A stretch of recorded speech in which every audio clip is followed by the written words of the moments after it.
Een nieuwe aflevering van 5 Essential Tracks met een dame die op heel veel tracks al zelf heeft meegezongen. Maar wat zijn de nummers die haar hebben beïnvloed? Wat zijn de nummers die voor haar het allerbelangrijkst zijn? Welcome to 5 Essential Tracks, Meu. Thank you, thanks.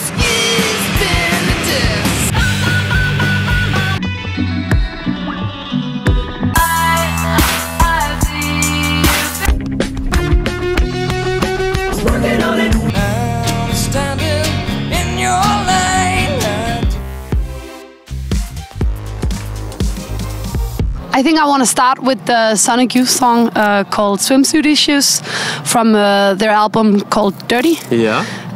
And I want to pick that one because that was the first song I ever heard with Sonic Youth, and they're still my favorite band of all times.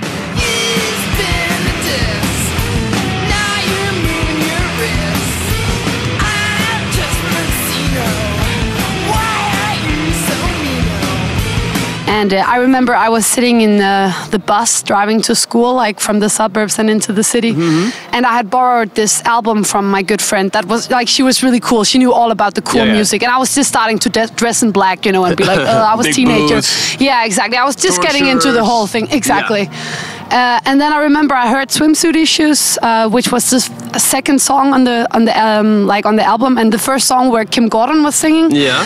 And when I heard her voice, I just remember I was like, it was like one of those moments where the whole world kind of like, you know, when you have that very special music experience where you just feel so connected, and the entire school was disappeared. Everything disappeared, and a door just opened with light, just and that was, then I became a big fan. And then I told my boyfriend, because he had never heard about them, and then I played him the song, and then I told him, I lied to him and said that I was actually singing, and then he believed in it, and then, and I never told him that it wasn't me.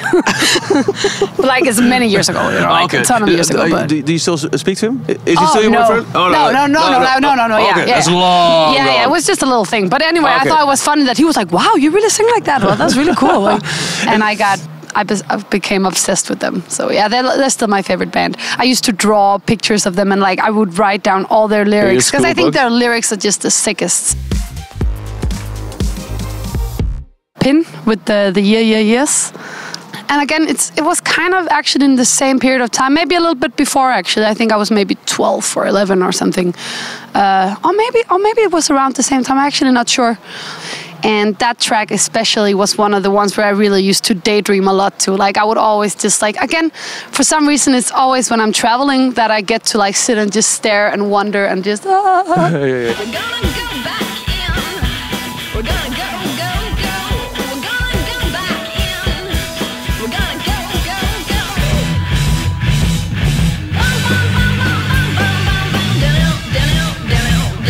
But again, Karen O, another big inspiration and role model, you know, and get very inspired, like, and again, her way of singing, her energy, and like, again, the same a little bit as Kim Gordon as well, having that thing about like, you know, between masculinity and femininity, bouncing back and forth and just being their own fuck everything kind of, you know, it was just for me very inspiring. Like that was that kind of woman that I wanted to become one day, you know, because again, I was a teenager, I was developing myself, you know, figuring out who the fuck I were, and she was another great woman to inspire me. So when's the moment we're going to see you perform as lead singer of a band? Well, I have a band with me when I perform live, so I get a little bit into that.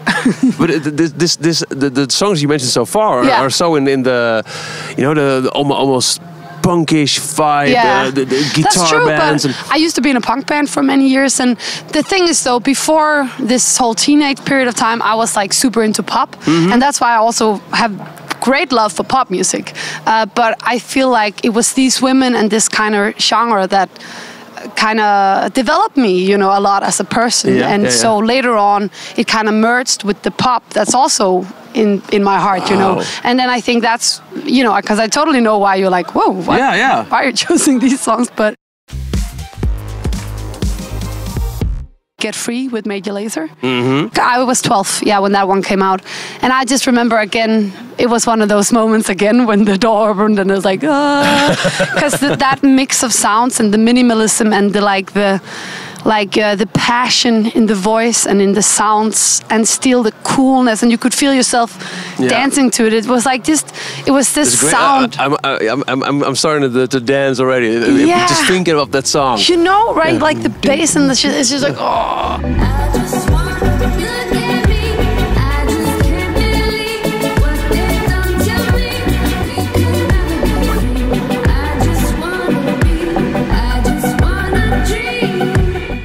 And again, like I've always been a big fan of Major Lazer, actually. And I remember when that song came out, I felt like that was, at least as I experienced it, the first time that their sound truly became recognizable and like something. Before that, like, it was really edgy, and we may have had a hard time selling it on radio. Yeah. Oh, that's loud. Yeah. But that song, this is the first pop hit for Major Lazer. Exactly. They had a few afterwards. Oh yeah.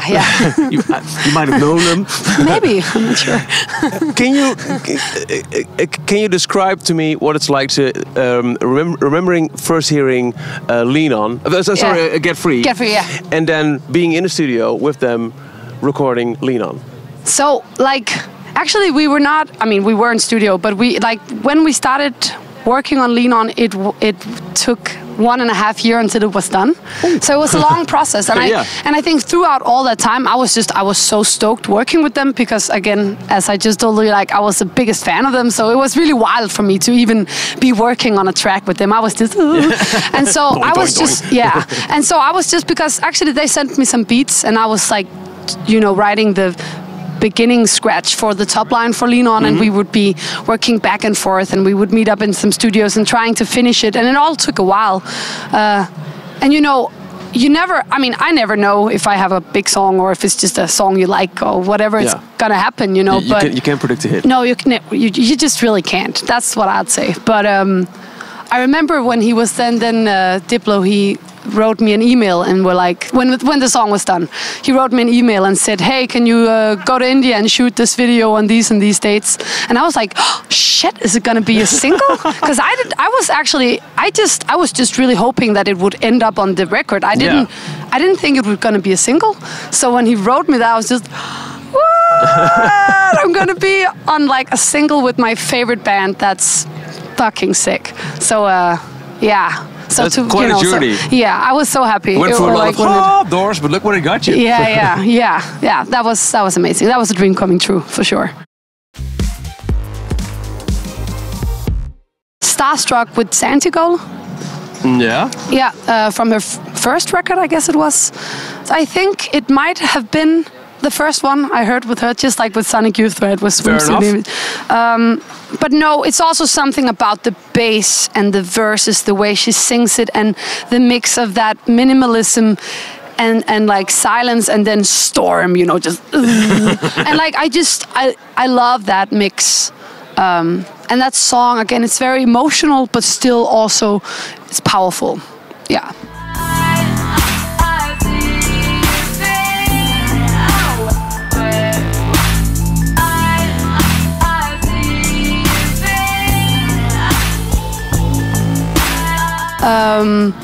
And I mean, actually, I could have picked almost any Santigold song, because like I'm a major fan of Santigold. She has inspired me a lot. Yeah. Again, with her sound, the mix of the punky attitude, strong songs, and the like kind of more street hip hop, electronic. This mix of all these things. Yeah, strong character, powerful woman. Again, like she has a bit of all those things that I love in women. Or people, whatever. So she's a great inspiration for sure. Actually, sometimes if I'm writing songs and I'm stuck, I'm thinking, so what would Santigold? Yeah, I'm actually really? Seriously. Then I'm like, oh, she would do like a, because I don't know. I find her very inspirational. Yeah, her music and everything about her. Dilla with the Workingonit. Because again, I think when I turned 20 or something, I got super into like hip hop and that whole scene, and like and Dilla was one of my favorites. Working on it. Working on it. Working on it.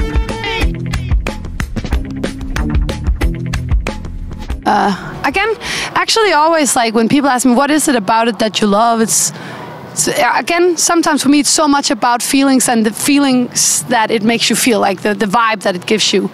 And I mean, I think it's this amazing mix of all these elements, and it's organic, but it's manipulated, and it's out of control, but it's also just, you know, and so it's hard for me to say exactly what it is, but I just think it's dope as fuck hip hop.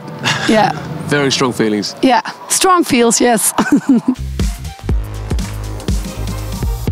Like we said at the beginning, it can be really hard picking 5 songs. Yeah. So if you want to throw in a bonus track, this is the point where you get to do that. I had picked actually a Nirvana song, but the thing is, since I picked a Sonic Youth song though, I feel like they're kind of like in the same, you know, the grunge wave. Yeah. You know, like everybody else, like I'm the biggest Nirvana fan as well, of course. Because but everybody's entitled to say that and still feel very upright about it. Yeah, no, that's true. That's true. You know what? Fuck it. I'm gonna say it. Okay, so My Girl is one of my favorite Nirvana songs. But again, it's so hard to pick Nirvana songs because they're all great. I'm standing in your lane. I do hope you have the time. I do pick up number 2. I do keep on day with you. And also, I remember back then when I was a teenager, when I listened to music, I would listen to the whole album. Always, you would sit and listen to the whole thing. But I think it's good that, you know, times change, and then this is popular for a while, then this gets popular for us, then, you know, I mean, that's just how it is. But do you think that more obscure tracks might not have a fair chance of surviving then these days? These days, it's not so good with that. Mm-hmm. But I think, again, I really definitely believe in my heart that in the future it will come back. Because right now, as you say, it's all about the whoa. Yeah. Everything has to be a smash. Yeah, exactly. But there's always a contra reaction to everything that happens always in the world. And so I think at some point it'll come back. Because people want the different shit, the stuff that's totally out of the box. Like people need that, especially after a long period of, you know. So yes. Hey, thanks for watching. If you liked this video, you can subscribe with a thumbs up, right? Yes. Yeah. 2 if you like. Yes. 3. How many you like, and then see more videos like this.